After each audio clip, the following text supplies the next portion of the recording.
அண்ணாமலை மீது நடவடிக்கை எடுக்கப்படும் என தலைமை தேர்தல் அதிகாரி தற்பொழுது உறுதியளித்திருக்கிறார். தொடர்ந்து 4வது நாளாக விதிமீறலில் ஈடுபட்ட அண்ணாமலையை போலீசார் நேற்று தடுத்து நிறுத்தினார்கள். அண்ணாமலை மீது ஏற்கனவே 4 பிரிவுகளின் கீழ் வழக்கு பதிவு செய்யப்பட்டிருக்கிறது. இது பற்றி விரிவான தகவலை தர காத்திருக்கிறார் செய்தியாளர் கண்ணன். விவரங்கள் என்ன?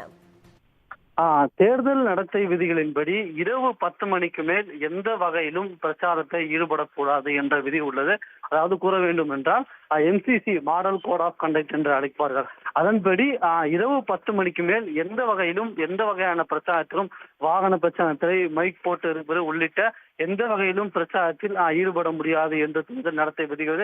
இந்நிலையில் நேற்றைய தினம் அதாவது தொடர்ந்து கோயம்புத்தூர் நாடாளுமன்ற தொகுதியில் பாஜக வேட்பாளர் அண்ணாமலை விதிகளை மீறி இரவு 10 மணிக்கு மேல் பிரச்சாரம் மேற்கொள்வதாக குற்றச்சாட்டு எழுந்து கொண்டே உள்ளது. இது தொடர்பாக காவல்துறை சார்பிலும் வழக்கு பதிவு செய்யப்பட்டுள்ளது.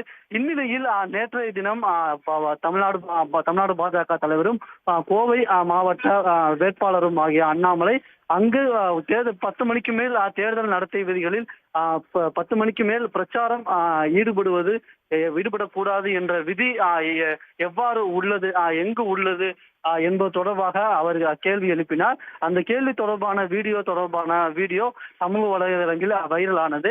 இந்நிலையில் இது தொடர்பாக நாம் தலைமை தேர்தல் அதிகாரியிடம் அவர் கேட்கும் போது இரவு 10 மணிக்கு மேல் எந்த வகையிலும் பிரச்சாரத்தில் ஈடுபடக்கூடாது என்றும் இது தொடர்பாக சம்பந்தப்பட்ட மாவட்ட தேர்தல் அதிகாரி மற்றும் காவல்துறையினர் உரிய விசாரணை மேற்கொண்டு நடவடிக்கை எடுப்பார்கள் என்று தமிழ்நாடு தலைமை தேர்தல் அதிகாரி சத்யபிரதா சாஹூ நம்மிடம் தெரிவித்துள்ளார்.